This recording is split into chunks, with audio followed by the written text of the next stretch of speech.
पढ़ेंगे error analysis. ठीक है, तो होता है क्या, आप देखिए इसको क्या बोल रहे हैं, इनएक्यूरेसी और uncertainty in measurement is called error. ठीक है, यानी एरर क्या है, कोई इनएक्यूरेसी है और या फिर अनसर्टेनिटी इन अ मेजरमेंट। ठीक है, मेजरमेंट में कोई भी आपकी वेरिएशन आता है ना, उसको एरर बोलते हैं जनरली। ठीक है, जो भी वेरिएशन आ गया, आपको 1 मीटर में आपने मेजरमेंट करने के लिए कहा और आपने 1.5 मेजरमेंट कर लिया, तो वही क्या है जनरली एरर। ठीक है, और एनी वेरिएशन, यहाँ पर लिखा है any variation to the true value, मतलब आपको वही जो मैंने बोल दिया आपको कि ट्रू वैल्यू, मतलब आपको कहा कि 1 मीटर मेजरमेंट करो और आपने क्या कर दिया 1.5 मेजरमेंट कर दिया, तो वो क्या है आपका एरर है। ठीक है, तो दे आर कम्स फ्रॉम, ये क्या लिखा है आपका सोर्सेज। ठीक है, they are comes from sources. ठीक है, आप सोर्स कोई भी हो सकता है आपका, जैसे स्केल्स हो सकते हैं। ठीक है, मेजरमेंट के जितने भी डिवाइस हो सकते हैं वो चीज़ें हो सकती है। ठीक है ना, तो उसमें उसके घिस जाने की वजह से, उसके टूट जाने की वजह से, ठीक है, उसकी लेंथ कहीं पर आपको क्या है 1 मीटर का आपने क्या कर रखा है, 1 मीटर मेजरमेंट करने के लिए आपके पास क्या है एक फीता है, तो कहीं से टूट गया है, तो उसमें भी क्या आ जाता है, उसमें एरर आता है। ठीक है, या फिर जो आपके पास शॉपकीपर में जो मशीनें होती हैं या फिर जहाँ पर क्या बोलते हैं उसको, वेट जो होते हैं, वेट के घिस जाने से, टूट जाने से, अगर सपोज वेट का थोड़ा सा टूट जाता है तो 0.5 का भी अगर उसमें वेरिएशन आता है तो वो भी क्या है आपका एरर है। ठीक है ना, समझ पा रहे हो ना आप लोग। एरर क्या है, बेसिकली कोई भी वेरिएशन है आपका, जो मेजरमेंट में कोई भी वेरिएशन क्या है एरर। तो ये आपका जो एरर है थ्योरेटिकली भी हो सकता है। सपोज आपको क्या कहा कि आप सब बच्चों के मार्क्स आप लोग क्या करो, किसी कॉपी में, सपोज आप क्या करो, किसी क्लास के मार्क्स को किसी पेज पर लिखते हो। ठीक है, तो क्या पता कि आपने कहीं पर किसी बच्चे के मार्क्स गलत मेजर वो कर दिया। ठीक है, वहाँ पर नोट गलत कर दिया, तो उसकी वजह से जो टोटल मार्किंग आएगी उसमें क्या आ जाएगा, एरर आ जाएगा।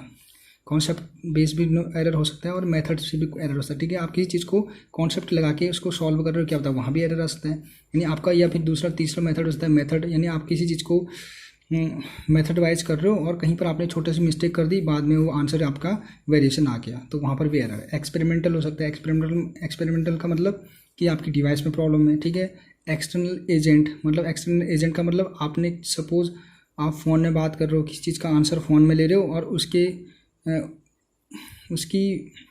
कुछ उसने आपको जो कहा वो आप प्रॉपर तरीके से आपने उसको रीड नहीं कर पाए और वहाँ पर क्या मिला, आपको एरर मिल गया। ठीक है, तो एक्सटर्नल एजेंट भी यहाँ पर रिस्पॉन्सिबल होता है एरर के लिए। ठीक है, दे आर इफेक्टेड मेजरमेंट, तो ये सारे के सारे जो चीज़ें होते हैं वो एरर को, मेजरमेंट को इफेक्ट करते हैं। ठीक है, बेसिकली जो एरर होता है, टाइप ऑफ एरर हमारे पास 3 टाइप्स के होते हैं।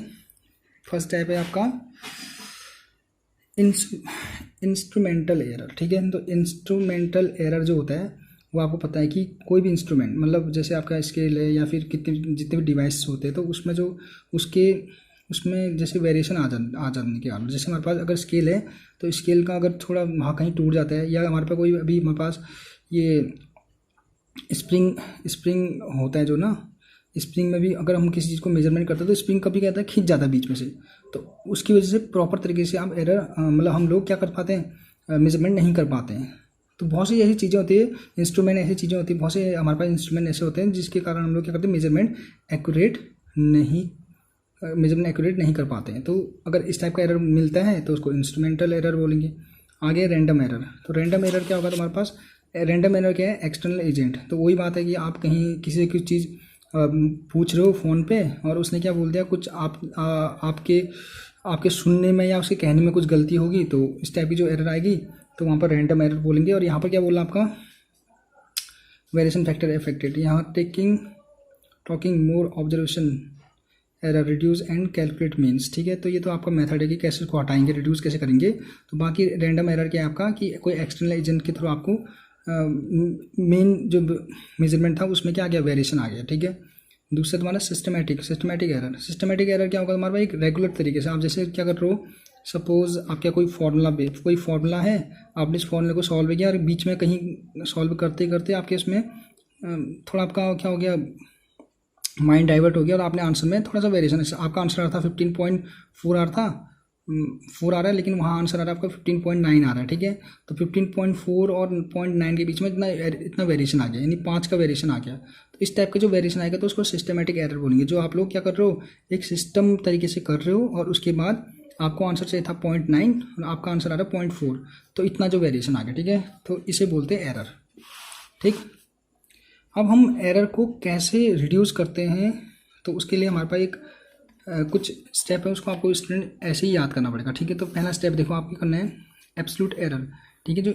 अब एब्सोल्यूट एरर फाइंड करना है, ठीक है। आपको क्या करना है, अगर किसी भी मेजरमेंट मतलब इतने प्रकार के एरर है, इन चीज़ों में से एरर को आपको फाइंड करना है, ठीक है। एरर फाइंड करना है और उसके बाद उसका परसेंट एरर निकालना है किसी मेजरमेंट में। तो उसके लिए जो स्टेप है हमारे पास ये है स्टेप, ठीक है। तो फर्स्ट हम क्या करेंगे, उस चीज़ का एब्सोल्यूट एरर निकालेंगे। तो एब्सोल्यूट एरर निकालने के लिए हमारे पास क्या होगा, एब्सोल्यूट एरर। सपोज आपको एरर दे रखा है आपका A1 A2 A3 dash dash dash A1। Student ये तो खाली स्टेप है, आप एक न्यूमेरिकल जब समझाऊंगा तो वहाँ पर आपको ये क्लियर हो जाएगा। बाकी एक बार स्टेप समझ लेते हैं, ठीक है। तो सपोज आपके पास ये एरर दिए ना, तो इन एरर को ऐसे लिख लेंगे, उसके बाद उनका मीन निकालेंगे फर्स्ट स्टेप। तो एब्सोल्यूट एरर का मतलब फर्स्ट में आपको मीन निकालना है, यानी जितने भी आपके एरर दे रखे उनको सबको जोड़ना है और divided by number of these error, ठीक है। जितने भी एरर दे रखे उनको उनके नंबर को काउंट करके नीचे लेना, जैसे मीन निकालते हैं, ठीक। उसके बाद आपको क्या करना है, फर्स्ट मीन निकालना है। उसके बाद दूसरा स्टेप है आपका एब्सोल्यूट एरर निकालना, ठीक है। फर्स्ट आपको मीन निकालना है, दूसरा आपका एब्सोल्यूट एरर निकालना। तो ये यहाँ पर एब्सोल्यूट एरर यहाँ पर नहीं करना है, यहाँ ये दूसरा स्टेप होगा आपका एरर, ठीक है। तो एब्सोल्यूट एरर कैसे निकालेंगे, एब्सोल्यूट एरर निकालने के लिए इसको बोलेंगे डेल्टा A1 बोल देंगे। और डेल्टा A1 कैसे निकालेंगे, जो आपका मीन आया ना, जो आपका मीन आया उसमें से घटाएंगे A1 को, मीन में से A1 फिर मीन में से A2 फिर मीन में से A3, ठीक है। देखिए A1 डेल्टा A1 कैसे निकाला, मीन में से A1 डेल्टा A2 मीन में से A2 घटा दिया, और लास्ट डेल्टा AN कैसे निकाला होगा, मीन में से AN घटा दिया, ठीक है। यानी इसमें से इसको घटाते रहना है, ठीक है। तो हमारा निकल जाएगा एब्सोल्यूट एरर, ठीक है। तीसरा स्टेप होगा हमारा मीन एब्सोल्यूट एरर। अब जो ये एब्सोल्यूट एरर आपका रिजल्ट आ रहा होगा ना, सपोज यहाँ पर जो आंसर आएगा उसका भी क्या निकालना है, उनका मीन निकाल देना आप, ठीक है।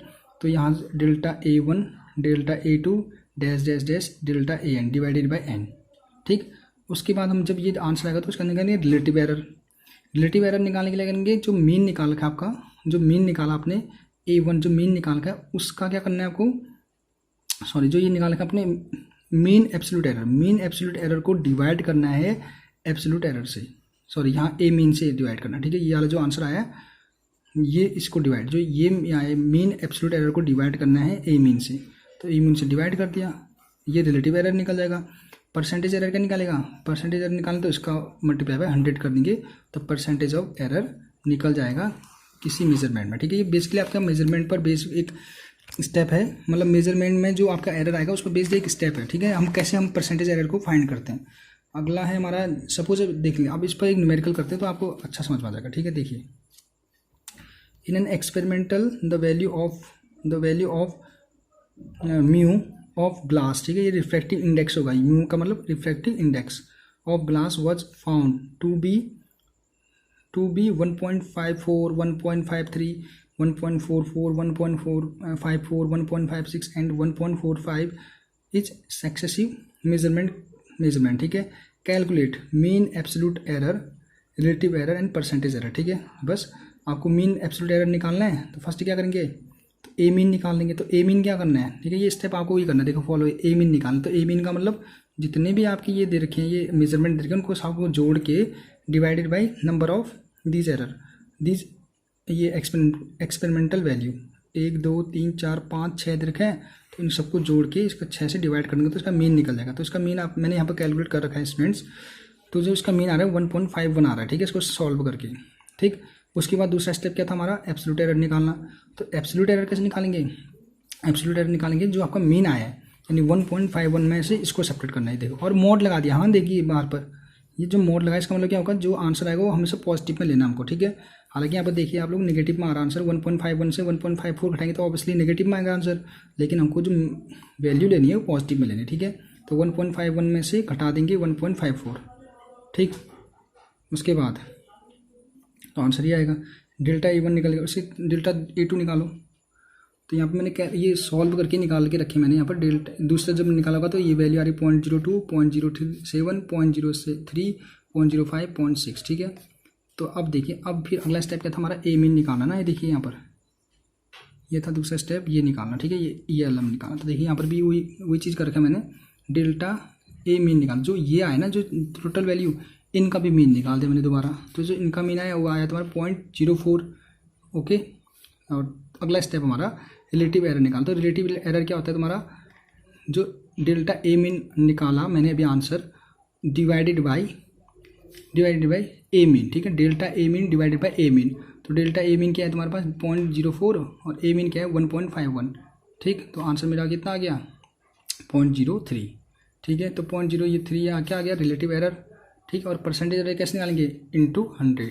तो इंटू 100 किया तो 3% क्या आ गया इसमें एरर आ गया। ओके स्टूडेंट्स, तो आई होप आपको यहाँ तक चीज़ें समझ में आ गई होगी। आप लोग इसको आराम से देखिए और प्रैक्टिस करिए, काफ़ी ईजी है, ठीक है। Thank you.